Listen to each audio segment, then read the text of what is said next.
का मैं सूरत मिसाल आपका सूरत मिसाल ले जो लोग मैं वेलकम करती हूँ। तो हमारे यहाँ बारिश हुई थी तो इसकी वजह से मच्छर हो गए थे, तो हमने मच्छरदानियाँ लगाई हैं।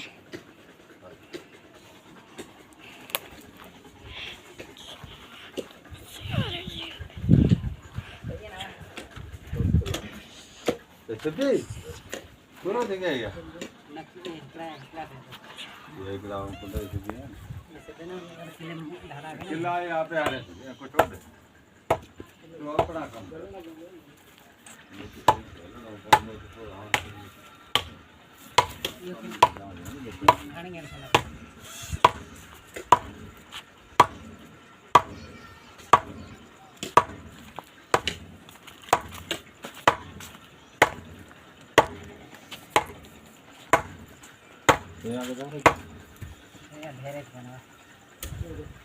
ये निकली है इन्हें का यार वे जवाब दो